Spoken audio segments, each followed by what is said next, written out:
And with that, we're about to bring up our next speaker, who is a National Geographic Emerging Explorer, also a Rolex laureate, and an educator who has been bringing education and empathy to her home region of the Peninsula of the Yucatan for, I think it is now 20 years. I'm really excited to bring her up next, and that's Maritza Casanova. So we'll bring her up right now and welcome her to the stream. Hello, Hi. Maritza. Hi, Wes. How are you? Doing well. It's so good to see you. It's been way too long, but I love that we get to catch up a little bit.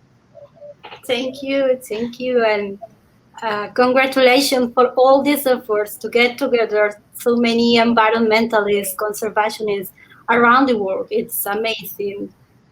The Global Biodiversity Festival has definitely become that this year. We have 60 countries represented, all 7 continents. A big round of applause to Joe Grabowski and the Exploring by the Seat of Your Pants team for putting this all together. And thank you to every one of our speakers, especially as we wrap up and are excited to learn more about what each of you do. Now, Maritza, do you have a presentation to share with us? Yes, but I want first to give a short talk with no presentation, and then I can share the screen. Okay. It's well, okay? If you want right now, go ahead and share the screen. I won't put it up, but it'll be easier to have it queued up and ready for when you're ready. You mind doing that for me? Great. Okay, I'm ready. All right, so just go ahead, if you share the screen, it won't come up into this screen. We'll still have just you, but we'll have it ready. That way, when you are ready for it, I can just do one quick click and it'll be ready to go. Great, thank you. Well, first I want to say hello in Spanish. It's something that I used to do. Hola a todos. Desde la Peninsula de Yucatan. Hello everybody from the Yucatan. We are in the southeast of Mexico, near to the Caribbean. And 26 years ago, I launched a movement when I was 10 years old that is called HUNAB.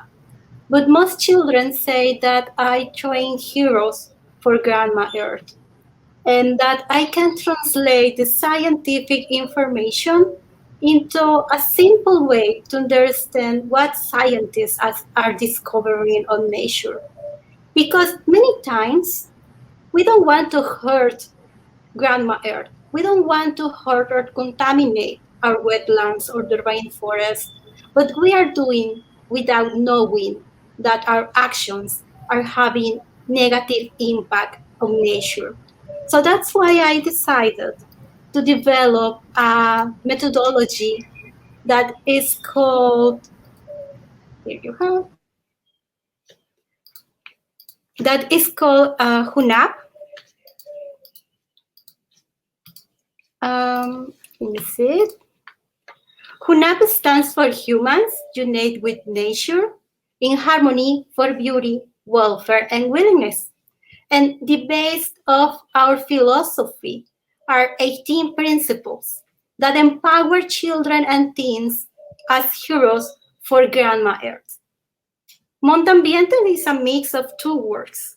Mondar in Spanish is a verb and means to change. Ambientes in Spanish, if you translate it into English, means environment.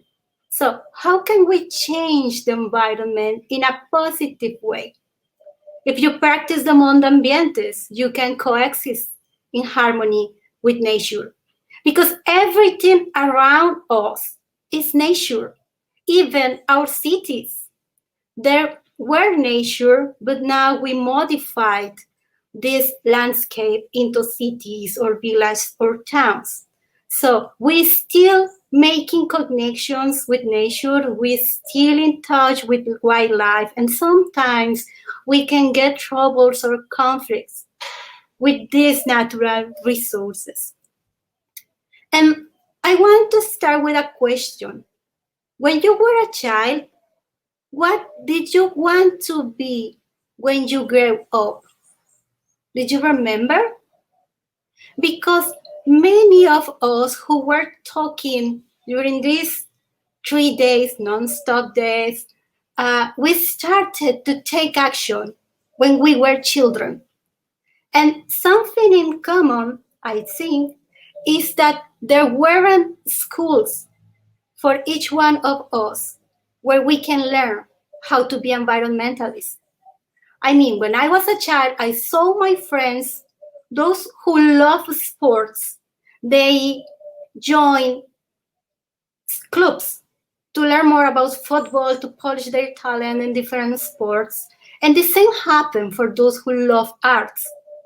If you love singing, if you love music, or you want to polish your talent to draw better, there are schools for you. But who can teach you, or where can you learn how to use a microscope, or how to use a magnifier? And there are no places where you can receive training. That's why I decided to create a special place where children can have fun and learn more about Grandma Earth. And you're going to listen that I say Grandma Earth many times, because children in HUNAB say that Mother Earth, because of the time now, it's Granny Earth. And children have a strong connections with grandparents, and they are taking action. So let's see some heroes for Grandma Earth projects. I want to share you this information. Sarai, she is 12 years old, and she is focused in soil restoration, and she's only 12. But she has been training during 7 years, practicing compost, making inquiry, and even facing some feelings that even we as adults can feel when we are in front of a camera. Imagine if you are participating in an interview, it is very normal to be nervous. But what happens if you're only 12? So that's part of the training for the heroes of Grandma Earth. And we co-develop lessons to teach other children about compost and soil restoration. Sarai also has different connections with other young leaders who are taking action. Here you can see Sofia. She's 14 years old, and her project is focused on water conservation because Yucatan has a unique characteristic. We have no rivers, we have no lakes. All fresh water is under the ground. So if we don't prevent the pollution of the soil, if we don't prevent water contamination, we're going to be in troubles because it's the only resource, the only source we have to fresh water. So she started to take action when she was 7 years old.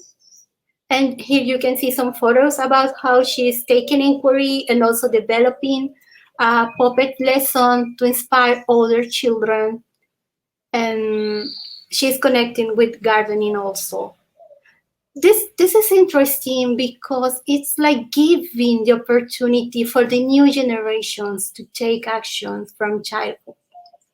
It's very common to see young people like as leaders for different projects, but it's not common to see children taking action.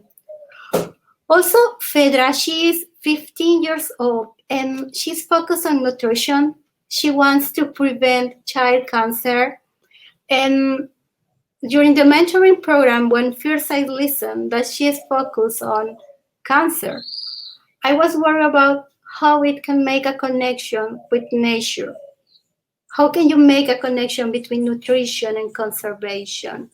And she's very smart, and she was focused on how the food that we eat, how our nutrition have a strong connection with crops and also with sustainability. You can see how in the pandemic, most of us started to gardening, trying to germinate the plants, the seeds, as a refuge because of the lockdown.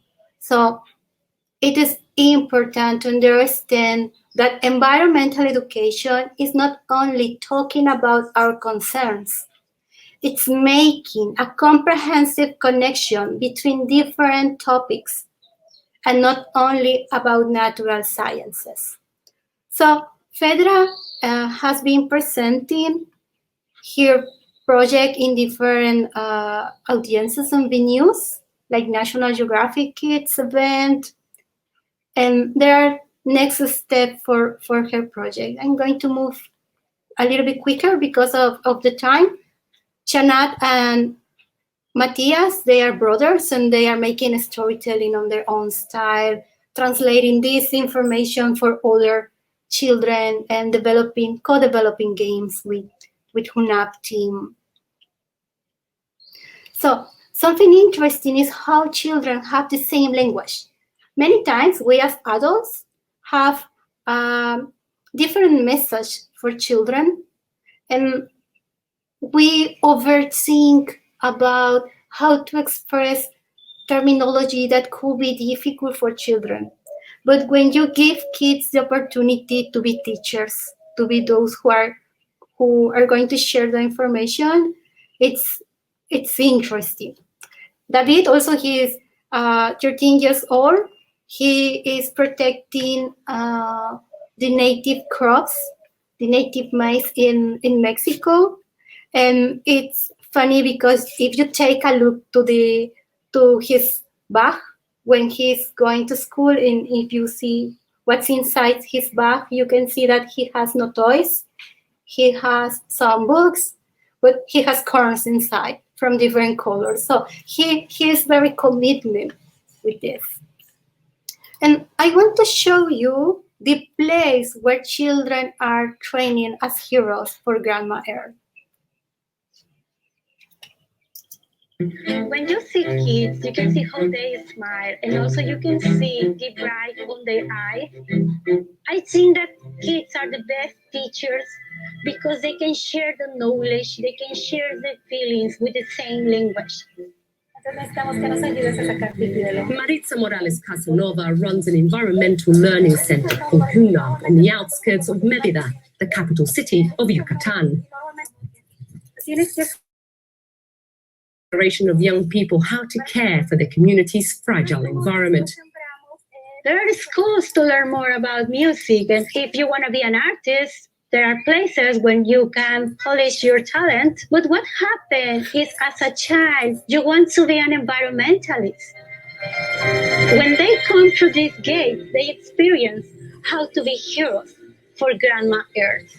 HUNAB was founded by Morales Casanova when she herself was only 10 years old and runs on a model of peer-to-peer learning.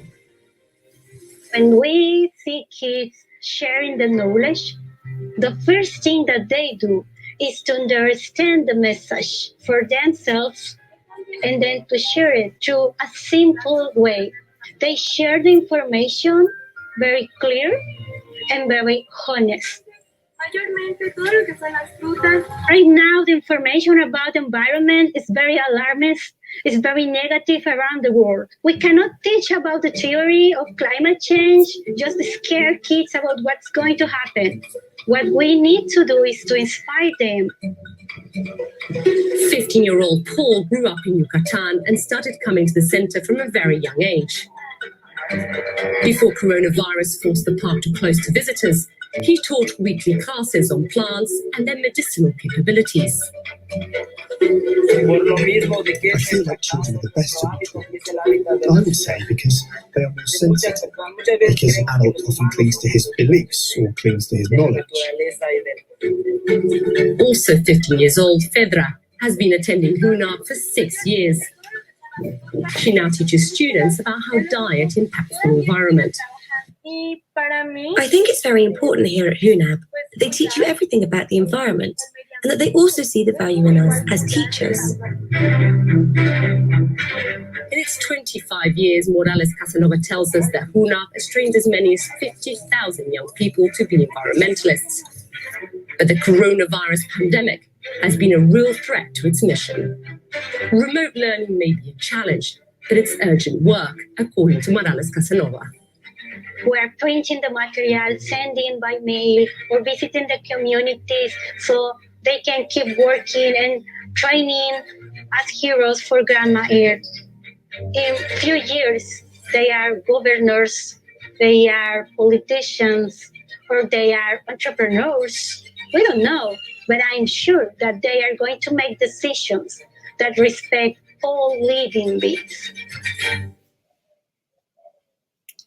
Well, that's the video. That's the place where we are training heroes for Grandma Earth. And now we are making alliances with other organizations to replicate the methodology, but also we seek to build new environmental educational theme parks around the world, because the environmental educational system in the world is not giving results. And that made me wonder about this question. Why environmentalists still complain about people? Why we, or those who are taking action to protect the environment, making science, why we still complain about pollution, about illegal trade? And my answer is with other question. Look at this photo. I took this photo last year in Yucatan because we had uncommon raining season, and flamingos just came near to the city. So you can see how local people just was some steps far from the flamingos taking these photos. And how can we ensure that people can coexist in harmony with all this wildlife? We still connected with nature. And the answer is that environmental education history is not enough. Do you know how old contemporary environmental education history is? It has almost 50 years. In fact, my grandma is older than the history of environmental education. It was in 1972 when the first times when humans decided that it was important to protect natural resources if we want to ensure the development, the economic development of the world, because natural resources are the base of the economy, the health, and different topics. So only 50 years. Do you think that you have learned enough about nature, about harmonic coexistence at the school? I don't think so. And you know what? This is not different from where are you from. Doesn't matter if you are from a developing or a developed country. Both of them have lack of environmental education. And it is also because we are not learning enough. We are not learning at the same way we are learning maths. In the kindergarten, we can practice how to draw a number, and then in elementary school, you jump into a more complicated level of maths, and then you move forward to high school and arithmetics and different topics from maths. But why we are not learning about environmental education at the school? And something frustrating in Mexico is that only 20% of Mexicans can study a career. Imagine that. That's why it is very important to learn about conservation from the basic levels of education. And I have also another idea crossing my mind. Why we don't have enough results on environmental education? Because we are giving the wrong message to the wrong audience. How many times have we talking in a negative way? If we talk with other people thinking that they are guilty, they are enemies from conservation, we are just giving the wrong message. We should not develop a curricula to teach about climate change for the elementary school. What we should do is to inspire children about the weather, about the climate science, why it's raining, why the patterns of water are important for vegetation, how these plants are important also for animals and fungi. There are many information that local people need to learn, but due to ignorance, they are making the wrong actions. And you know what? Children have the best way to give the positive idea. I agree that the negative information should be spread for adults. But as educators, we have a strong responsibility in how we are going to share the message and what are we going to teach. And I'm going to jump to the next topic. I think that other reason why we are lack of results, and when I say we, I doesn't mean HUNAB, I mean we as environmentalists, we as conservational leaders. It's because of lack of didactics. On one hand, teachers don't have enough information, enough knowledge about the ecology terms, but on the other hand, conservationists don't have enough didactics to engage people or to transmit what they want to share. So we can organize festivals, or maybe we can launch a video or develop a story, but that's not enough. Isolated activities cannot change lifestyles. And what we need is to inspire people to change the way they are living, to change the day-to-day lifestyles. And for example, here you can see a photo that we are using a crayon, and green crayon, a beetroot that is teaching children about the importance of making smart decisions when we choose a food. And it is very funny just to make watercolors with the fruits and understand that also have a colorful food. It's healthy for our bodies. And the impact, let me share some data about the Yucatan. Yucatan Peninsula, it's the most important area in Mexico, indigenous area, the biggest one, because our culture, it's about the Maya culture, that's our cosmogony.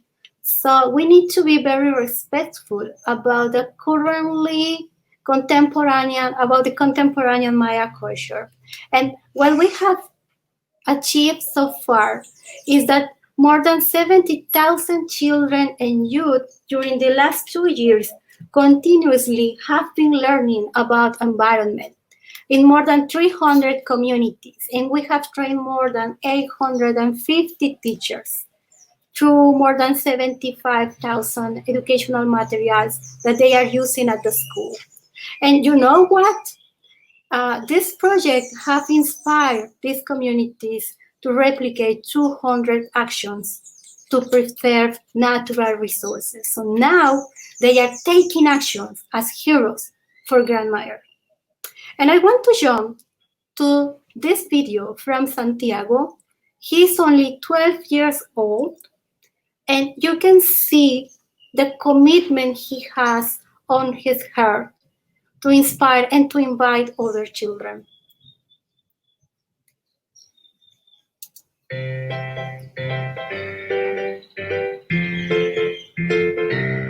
Hola, mi nombre es Santiago, estoy en la organización de HUNAB unos 6 años y yo tengo un proyecto. Mi proyecto trata de defender a las abejas, mayormente a las meliponas que se encuentran acá en Yucatán. Los invito a apoyarme con este reto. El reto es poner al menos 100 bebederos para las abejas y que ustedes nos manden su evidencia en nuestras redes sociales. Ponerlos, tienen que tomarle una foto, eso es todo. Nuestro reto es llegar a 100. Si llegamos a 200, 300, 500, eso sería mucho mejor. Ya que las abejas serían mucho mejor, tendrían menos calor en estas épocas. Las abejas meliponas son aquellas abejas que no tienen un aguijón propio y viven acá en Yucatán. Me encantan esas abejas. Porque las abejas son muy importantes para nosotros. Ellas hacen el La polinización, o sea, llevar el polen de una flor hacia otra, y eso hace que siga la vida en la tierra. Todos podemos ayudar, de cualquier manera lo podemos hacer. Como ejemplo, haciendo nuestros bebederos para las abejas y sembrando más plantas con flores. Okay. El cómic de HUNAB. El cómic es una manera de dar información muy interesante de las abejas, y lo hacemos por medio del periódico HUNAB. Ustedes lo pueden visitar en su página web y leerlo. Mi personaje se llama Melipone, una abeja melipona. Espero que les haya gustado este tema que podemos hablar. Los espero y que me apoyen, que nos apoyen a todas las abejas y a nosotros en nuestro reto de poner 100 bebederos de las abejas.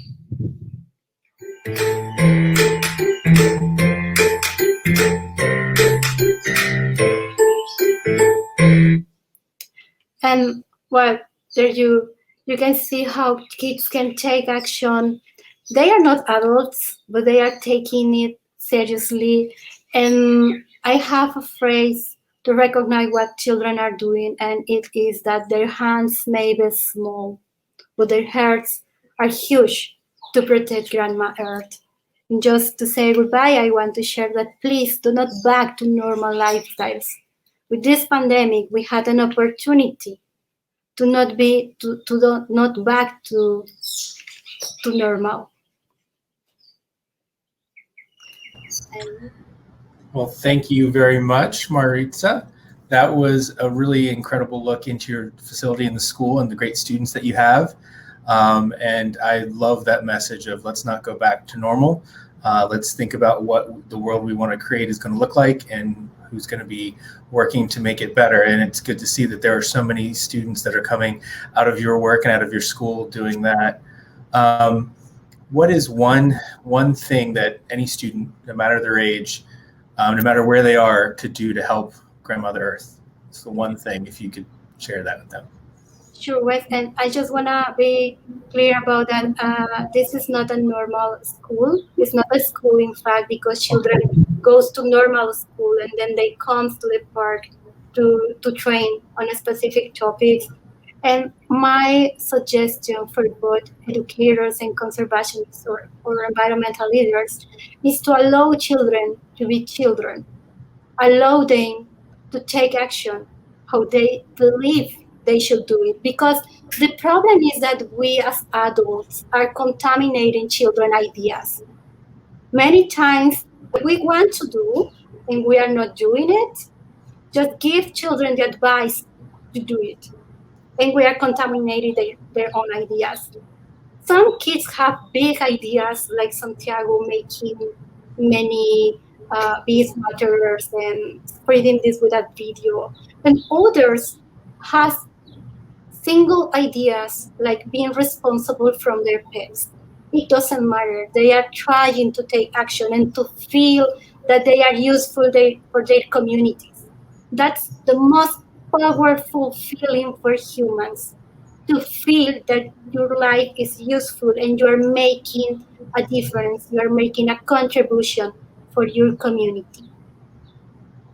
And that is so important, no matter anyone's age, to have that feeling of being empowered to make a difference and, you know, work on what you care about. And I have to, again, thank you for all the great work that you've been doing at not a school, but at the park, which is great place to be. I know if I were a kid, I would have loved it. I was about that age, 12, where I first started thinking about, you know, how could I help protect the planet? So I'm glad to know that there are people like you, Maritza, and many others passing on that powerful and uplifting message. So thank you for joining us today, and hope you have a great rest of the day. And thank you so much for sharing everything about your work and the students that you are helping. Thank you, Wes. And just final quick message. Everybody's welcome to visit us, of course, after the pandemic, the emergency. We are to open doors again October 4th. You're the first ones knowing it. We were closed during a year, so I want to announce that October 4th is the day when we open doors. And if you're not a child, but you want to visit us, please come. And with imagination, we can transform you. into a child again, and you can have fun and train as a hero for Grandma Earth. And that is so wonderful to hear, because if you can have fun while you're trying to help, Grandmother Earth, I can't think of a better thing to do. So thank you so much for that invite, and to everyone here. Please, of course, get to know Maritza better. And it sounds like we've got an open invite in the Yucatan once we can all travel again. So that's also exciting. Thank you again, Maritza, and have a great rest of your day. Thank you, and congratulations for these efforts.